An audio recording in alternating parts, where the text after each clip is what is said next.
आज ही ओला dock app download करें। ओला dock, doctor का अपॉइंटमेंट आसानी से। अस्सलाम वालेकुम, मेरा नाम डॉक्टर फवाद शहजाद बड़ैच है और मैं अमेरिकन ओबेसिटी और एंडोक्राइन स्पेशलिस्ट हूँ। आज का हमारा टॉपिक है, क्या मोटापे की वजह से मेंसेस इरेगुलर हो सकते हैं? क्या मोटापे की वजह से PCOS हो सकता है? जी, इसका जवाब जानने के लिए ज़रूरी है कि PCOS क्या होता है। PCOS पॉलीसिस्टिक ओवेरियन सिंड्रोम को कहते हैं। ये आम तौर पर लड़कियों को उस एज में जो कि उनकी फर्टाइल एज है उस एज में अफेक्ट करता है और उसकी वजह से पर्सनल लाइफ और सेक्सुअल लाइफ बहुत बुरी तरह मुतासर हो सकती है। और इसकी वजह से जो आम तौर पर अलामत आती हैं फ़ीमेल के अंदर, फेस के ऊपर जो एक्नी हो सकती है और फिर menstrual cycle, menstrual periods irregular हो सकते हैं। और आम तौर पर इसकी जो फीमेल है उनका वेट ऑलरेडी बहुत ज़्यादा होता है और इसके साथ एसोसिएटेड कुछ एंडोक्राइन और हार्मोनल इम्बैलेंस भी होता है।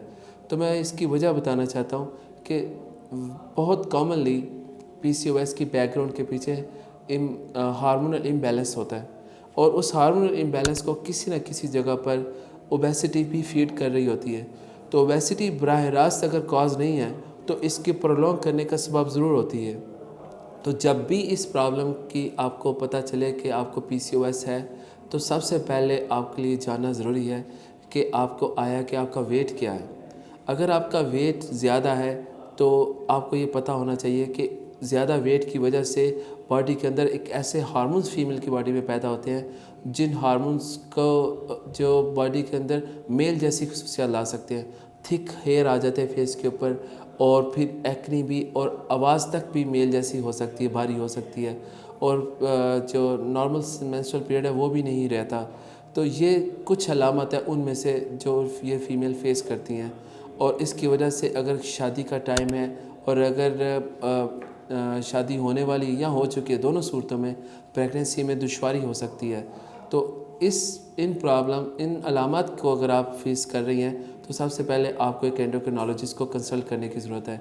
और एंडोक्रिनोलॉजिस्ट के पास आप जब जाएं तो वहाँ पर आपके हार्मोन चेक होने चाहिए, जिनमें से मैं कुछ के नाम ले देता हूँ।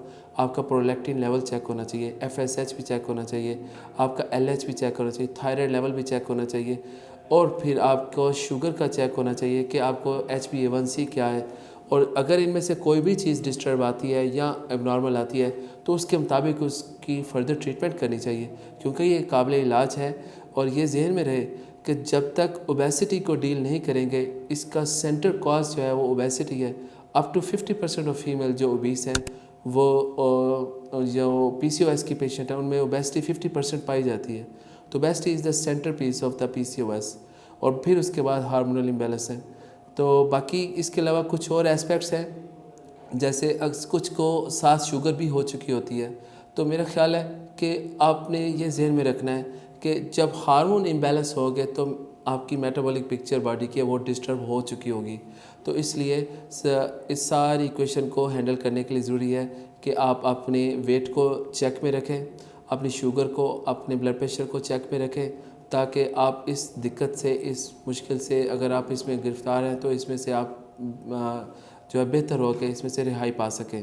उम्मीद करता हूँ कि वीडियो से आपको हेल्प हुई होगी। पाकिस्तान के टॉप डॉक्टर्स के साथ अपॉइंटमेंट बुक करें, वो भी पेशेंट फीडबैक देखते हुए। आज ही ओला डॉक ऐप डाउनलोड करें। ओला डॉक, डॉक्टर का अपॉइंटमेंट आसानी से।